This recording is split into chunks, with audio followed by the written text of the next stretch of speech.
إن الحمد لله نحمده ونستعينه ونستغفره ونعوذ بالله من شرور أنفسنا ومن سيئات أعمالنا من يهد الله فلا مضل له ومن يضلل فلا هادي له أشهد أن لا إله إلا الله وحده لا شريك له الملك الحق المبين وأشهد أن محمدا عبده ورسوله الداعي إلى صراط مستقيم اللهم صل وسلم وبارك على نبينا محمد وعلى آله وأصحابه ومن تبعهم بإحسان إلى يوم الدين أما بعد فيا عباد الله أوصيكم ونفسي بتقوى الله فقد فاز المتقون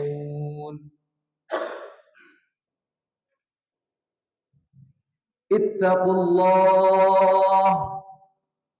الله حق تقاته ولا تموتن إلا وأنتم مسلمون وقال الله تعالى في القرآن الكريم بعد أعوذ بالله من الشيطان الرجيم إن عدة الشهور عند الله 12 شهرا في كتاب الله يوم خلق السماوات والأرض منها 4 حرم ذلك الدين القيم فلا تظلموا فيهن أنفسكم وقاتلوا المشركين كافة كما يقاتلونكم كافة واعلموا أن الله مع المتقين معاشر المؤمنين rahimani wa rahimakumullah. Setelah hampir sebulan atau bahkan lebih dari sebulan yang lalu kita telah merayakan euforia tahun baru Masehi yang dimana banyak dari kita atau bahkan orang di luar Islam yang mereka begitu merayakannya hari tahun baru itu. Akan tetapi akankah kita bertanya kepada diri kita atau bahkan juga mungkin banyak pertanyaan kepada diri kita, apa resolusi di tahun baru ini? Apa yang mungkin bisa kita capai ketika di tahun 2004 ini? Maka tak terasa kita telah sampai di pertengahan bulan Rajab, yang dimana di bulan ini ketika para sahabat Nabi menyadari bahwasanya telah sampai bulan Rajab, maka mereka mengencangkan sabuk mereka, yang artinya mereka sudah bersiap-siap untuk memperbanyak amal soleh, untuk beristighfar, untuk mempersiapkan yang intinya adalah ketika nanti di bulan Ramadan. Maka sudah sepatutnya kita juga bertanya kepada diri kita, maka apakah kita sudah mulai menyiapkan bulan Ramadan sedari bulan Rajab ini? Maka para ulama salaf ketika ditanya bagaimana persiapan bulan Ramadan itu, dan mereka menjawab yaitu persiapannya ketika dari bulan Rajab. Ketika setelah itu di bulan Sya'ban baru kemudian memasuki bulan Ramadan. Para ulama salaf mengatakan syahrul Rajab syahrul badr. Bulan Rajab adalah bulan yang dimana kita menabur, dimana kita menanam. Baru kemudian setelah itu bulan Sya'ban, syahrus Sya'ban syahrus sakhi. Bulan Sya'ban adalah bulan ketika kita menyiram. Ketika tadi di bulan Rajab yaitu kita menanam, menabur dari amalan kita memulai. Maka di bulan Sya'ban kita berusaha untuk istiqomah, kita berusaha untuk terus mengamalkan amalan kita, apapun amal soleh itu. Maka kemudian di bulan Ramadan ulama salaf mengatakan yaitu syahrul Ramadan syahrul hasad. Bulan Ramadan adalah bulan yang dimana kita memanen dari amal-amal soleh kita. Maka bulan Ramadan adalah bukan bulan untuk baru kita menabur atau menanam. Akan tetapi bulan Ramadan adalah ketika kita bulan memanen, yaitu bulan kita mengambil manfaat, mengambil pahala, bulan di mana kita mendapatkan rahmat, maghfirah dari Allah Subhanahu wa taala.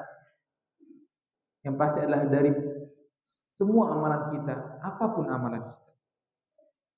Maka sesungguhnya barang siapa yang mereka tidak menanam amalan kebaikan di bulan Rajab ini, yaitu sebelum bulan Ramadan, sebelum bulan Sya'ban, maka dia tidak akan memetik apapun, maka dia tidak akan memanen apapun ketika nanti di bulan Ramadan. Maka tidak heran ketika nanti di bulan Ramadan kita jumpai banyak orang yang ketika di awal Ramadan mereka sungguh bersemangat.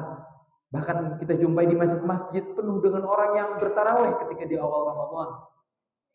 Di masjid-masjid mungkin ketika siang harinya banyak orang yang tilawah Al-Quran, bertadarus Al-Quran, mengaji ilmu dan sebagainya. Tetapi coba lihatlah ketika mulai dari pertengahan hingga akhirnya, mulai berkurang sedikit demi sedikit. Dan inilah yang menunjukkan bahwasanya bulan Ramadan adalah bulan di mana kita memetik dari amalan-amalan kita. Maka sudah sepatutnya, sudah seyogianya bagi kita seorang muslim menjadikan bulan Ramadan ini sebagai riyadhatul a'mal, syahrul riyadhatul a'mal, sebagai bulan yang dimana kita melatih diri kita untuk terus menerus melakukan amal soleh, untuk terus menerus melatih diri kita selalu beristighfar kepada Allah Subhanahu wa taala. Banyak orang yang mengatakan ketika amalan kita di bulan Ramadan itu baik, maka hubungan kita ketika setelah di bulan Ramadan itu akan baik. Dan ini merupakan yang pendapat yang salah. Maka yang benar adalah bagaimana? Yang benar adalah ketika hubungan kita dengan Allah baik ketika sebelum di bulan Ramadan, terkhusus di bulan Rajab dan Sya'ban, maka baiklah pula ketika hubungan kita dengan Allah ketika setelah bulan Ramadan. Maka itu tadi ketika para sahabat Nabi menyadari mereka telah memasuki bulan Rajab ini, mereka mengencangkan sabuk mereka. Mereka mulai melatih diri mereka untuk agar bisa istiqomah beramal, agar bisa istiqomah beribadah kepada Allah Subhanahu wa taala. Maka di dalam Al-Qur'an Allah Subhanahu wa taala mengkhususkan bulan ini dari 4 bulan yang mulia, yaitu Syahrul Haram. Allah berfirman dalam Al-Qur'an, "Inna 'iddatasy syuhuri 'indallahi 12 syahran fi kitabillah, yauma khalaqas samawati wal arda minha arba'atun hurum, dzalika ad-dinul qayyim fala tadhlimu fihinna anfusakum." Yang artinya sesungguhnya jumlah bulan menurut Allah ialah ada 12 bulan. Sebagaimana dalam ketetapan Allah pada waktu itu dia menciptakan langit dan bumi. Yang diantaranya ada 4 bulan haram, 4 bulan mulia. Itulah ketetapan agama yang lurus. Maka janganlah kalian menzalimi diri kalian di 4 bulan tadi. Maka apa itu 4 bulan yang disebutkan oleh Allah dalam Al-Quran? Syahrul Haram itu apa? Yaitu bulan yang dimana Allah muliakan, bulan yang dimana di 4 bulan ini merupakan bulan diharamkannya segala jenis kemaksiatan. Maka kenapa dikhususkan 4 bulan ini di dalam Al-Quran? Ibnu Abbas radhiyallahu anhu berpendapat bahwasanya ketika seorang muslim melakukan maksiat di 4 bulan ini, yaitu terkhusus di bulan Rajab ini, maka dosanya akan lebih besar daripada di bulan biasanya. Begitupun juga ketika seorang muslim melakukan amalan, melakukan ibadah, melakukan amal soleh, maka ganjaran pahalanya akan lebih besar daripada 4 bulan selainnya.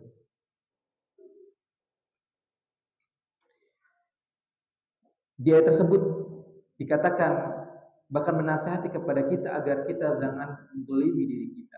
Fala tadlimu fihinna anfusakum.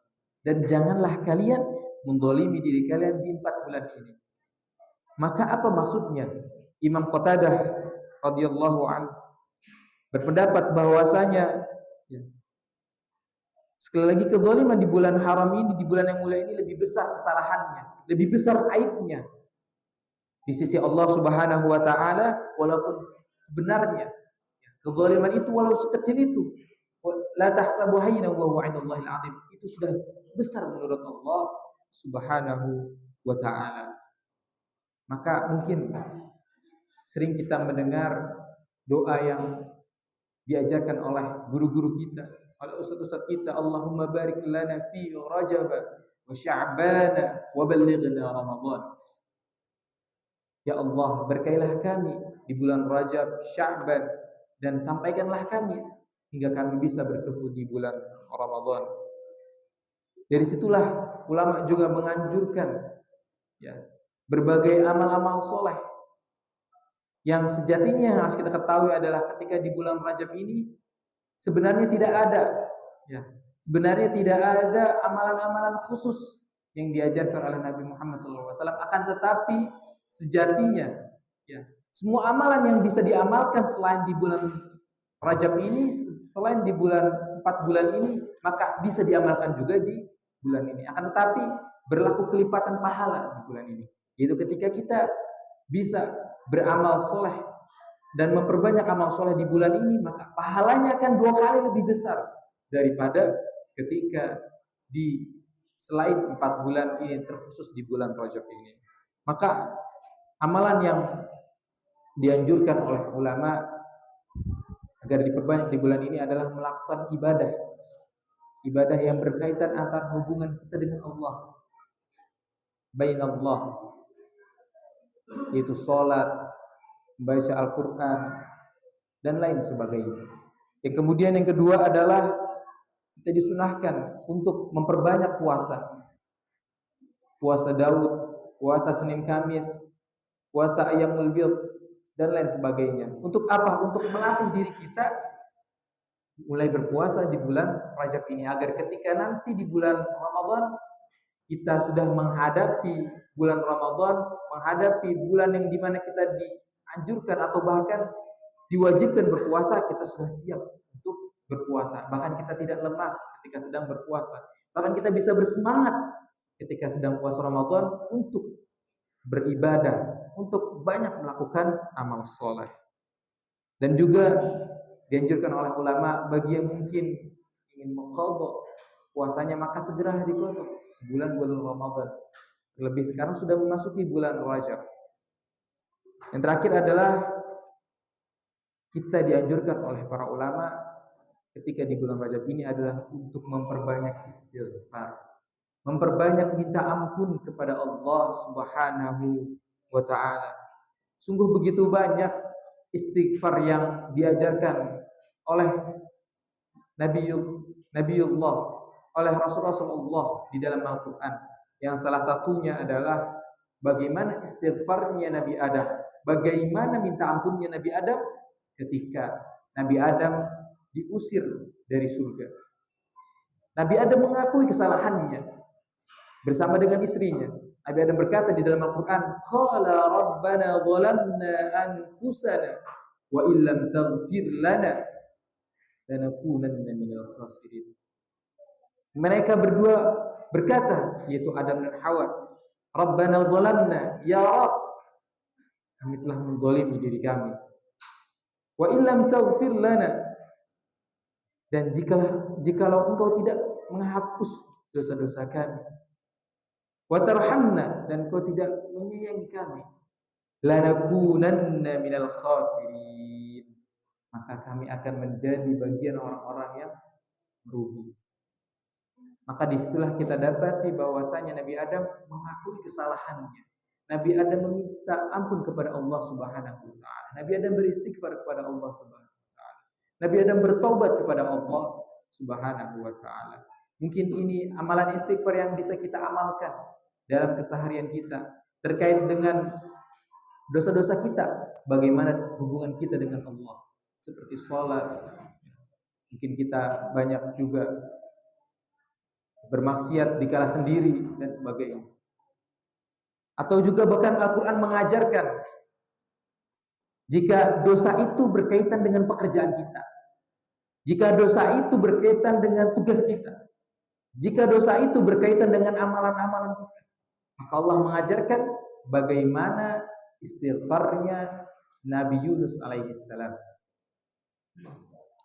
Yang mana kita kenal kisahnya Nabi Yunus alaihissalam, yang dimana ketika Nabi Yunus berdakwah di sebuah pulau, yang dimana ternyata ketika beliau berdakwah, beliau dapati umatnya yang begitu susahnya diajak untuk menyembah Allah Subhanahu wa taala. Bahkan Nabi Yunus diancam, bahkan Nabi Yunus diusili dakwahnya. Bahkan ketika di titik nadirnya, Nabi Yunus hampir berputus asa kepada Allah Subhanahu wa taala. Sampailah ketika Nabi Yunus dalam kapal, kemudian dilemparkan Nabi Yunus dari kapal itu, kemudian dimakan ikan paus. Dan disitulah Nabi Yunus merasakan begitu gelapnya hidup ini. Mungkin itu merupakan suatu peringatan dari Allah Subhanahu wa taala tentang bagaimana tugas Nabi Yunus alaihissalam. Akan tetapi karena Nabi Yunus merupakan seorang nabi, Nabi Yunus seorang rasul, maka Nabi Yunus mempunyai fitrah kenabawian. Maka disitulah Nabi Yunus meminta ampun kepada Allah Subhanahu wa taala. Nabi Yunus berdoa, "Wa dhannuni idh dhahaba mughadiban fa dhanna annahu la ilaha illa anta subhanaka inni kuntu minadh dhalimin." Nabi Yunus berdoa, "La ilaha illa anta subhanaka." Ya Allah, tiada Tuhan selain Engkau. Maha suci Engkau. Inni kuntu minadh dhalimin. Sesungguhnya aku merupakan bagian dari orang-orang yang zalim. Maka ketika Nabi Yunus berdoa dengan doa ini, maka apa jawaban dari Allah Subhanahu wa taala? Dalam Al-Qur'an Allah menjawab, "Fastajabna lahu fanajjaynahu minal ghammi wa kadzalika nunjil mu'minin." Kemudian kami jabahkan doa Nabi Yunus dan kami selamatkan ia dari kegelapan. Yang ketika di ayat sebelumnya Allah menyebutkan kegelapan dengan zulumat, di ayat setelahnya Allah menyebutkan dengan al-gham, wa kadzalika nunjil mu'minin. Fanajjaynahu minal gham wa kadzalika nunjil mu'minin. Zulumat kegelapan, al-gham juga merupakan kegelapan. Lalu apakah perbedaan dari minal zulumat wa minal gham? Dahulu orang Arab ketika mereka menyebutkan kata al-gham, disitulah menunjukkan bahwasanya al-gham ini merupakan suatu keadaan yang begitu melelahkan, suatu keadaan yang begitu mencapaikan diri kita, di mana keadaan itu benar-benar sangat gelap, bahkan kita tidak bisa menemukan solusinya. Maka disitulah Nabi Yunus mengajarkan kepada kita dengan doa, "La ilaha illa anta subhanaka inni kuntu minadh dhalimin." Dan Allah jawab, Allah selamatkan dari kegelapan itu. Dan itulah sejatinya kita sebagai seorang mukmin ketika kita merasakan begitu lelahnya dalam beramal, begitu lelahnya dalam bekerja, begitu capeknya dalam melakukan amanah-amanah, melakukan tugas kita sebagai ayah, sebagai kepala keluarga, sebagai seorang suami dan sebagainya. Allah mengajarkan doa Nabi Yunus, "La ilaha illa anta subhanaka inni kuntu minadh dhalimin." Ma'asyiral mu'minin rahimani wa rahimakumullah. Maka sejatinya ketika kita memperbanyak istighfar kita, memperbanyak taubat kita, memperbanyak kita meminta ampun kepada Allah Subhanahu wa taala, kemudian Allah mengampuni kita, Allah menerima taubat kita. Bahkan ketika kita berjumpa di bulan Ramadan nanti dengan keadaan Allah telah ridho kepada kita, Allah tidak marah kepada kita dengan segala kemaksiatan kita. Dalam surat Ad-Duha Allah mengatakan, Wala sawfa yu'tika rabbuka fatarda. Maka Allah akan berikan kepada kalian sampai kalian ridho, sampai kalian puas. Maka inilah buah dari istighfar. Ketika Allah sudah ridho dengan kita, Allah telah mengampuni kita, maka Allah akan memberikan segala jalan keluar dari setiap kegelapan kita, jalan keluar dari setiap masalah kita. Bahkan Allah kabulkan hajat-hajat kita. Dan banyak di Al-Quran yang menjelaskan bahwasanya innallaha ghafurur rahim. Antara Allah itu maha pengasih, Allah maha pengampun. Maka ketika puncaknya Allah memberikan rahmat kepada seorang hamba, itu adalah ketika Allah ampuni kemudian Allah jauhkan ia dari siksa api neraka. Maka kita jumpai mungkin di bulan Ramadan kita sering mendengar banyak dai-dai yang berkata bahwasanya Ramadan adalah awwaluhu rahmah, awalnya rahmat, wa usatuhu maghfirah, wa akhiruhu itqum minan nar. Dan intinya adalah itqum minan nar. Pun juga mungkin doa yang kita panjatkan setiap harinya. Rabbana atina fid dunya hasanah wa fil akhirati hasanah wa qina adzabannar. Dan intinya adalah itqum minan nar.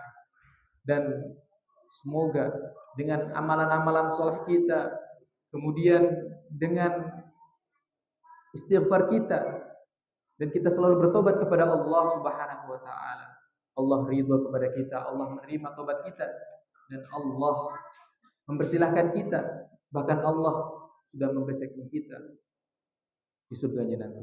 Amin amin ya rabbal alamin.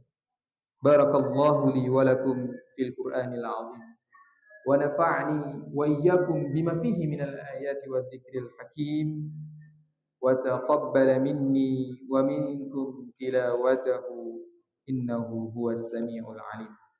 أقول قولي هذا واستغفر الله العظيم لي ولكم فاستغفروه إنه هو الغفور الرحيم.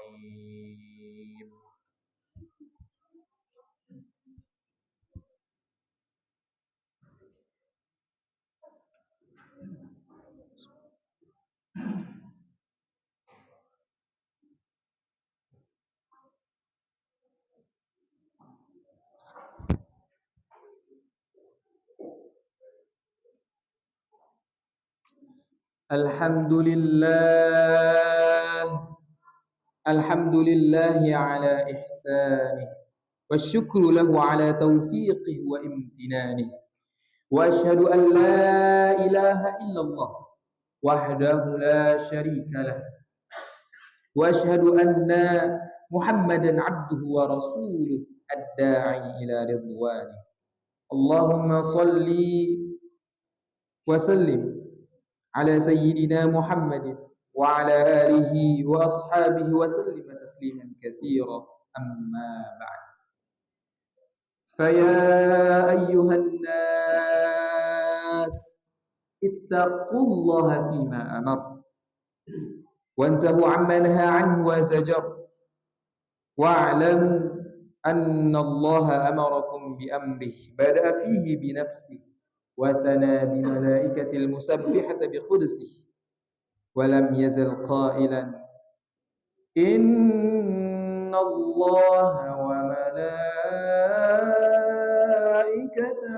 يصلون على النبي يا أيها الذين آمنوا صلوا عليه وسلموا تسليما. اللهم صل على سيدنا محمد صلى الله عليه وسلم وعلى آل سيدنا محمد وعلى أنبيائك ورسلك وملائكة المقربين. وارض اللهم عن الخلفاء الراشدين أبي بكر وعمر وعثمان وعلي وعن بقية الصحابة والتابعين وتابع التابعين لهم بإحسان إلى يوم الدين. وارض عنا معهم برحمتك يا أرحم الراحمين. اللهم اغفر للمؤمنين والمؤمنات والمسلمين والمسلمات الأحياء منهم والأموات إنك سميع قريب مجيب الدعوات. اللهم أعز الإسلام والمسلمين وأذل الشرك والمشركين وانصر عبادك الموحدين وانصر من نصر الدين واخذل من خذل المسلمين ودمر أعداء الدين وأعل كلمتك إلى يوم الدين. اللهم انصر إخواننا المجاهدين في فلسطين وفي يمن وفي سوريا وفي أفغانستان وفي كل مكان وزمان. اللهم أعد المسجد الأقصى إلى رحاب المسلمين. اللهم أعد المسجد الأقصى إلى رحاب المسلمين. اللهم ادفع عنا الغلاء والوباء والفحشاء والمنكر والسيوف المختلفة والشدائد والمحن والفتنة ما ظهر منها وما بطن عن بلدنا إندونيسيا خاصة وسائر البلدان عامة. ربنا ظلمنا أنفسنا وإن لم تغفر لنا وترحمنا لنكونن من الخاسرين. ربنا آتنا في الدنيا حسنة وفي الآخرة حسنة وقنا عذاب النار. عباد الله، إن الله يأمر بالعدل والإحسان وإيتاء ذي القربى وينهى عن الفحشاء والمنكر والبغي يعظكم لعلكم تذكرون يعظكم لعلكم تتقون واذكروا الله العظيم يذكركم واشكروه على نعمه يزدكم ولذكر الله أكبر والله يعلم ما تصنعون.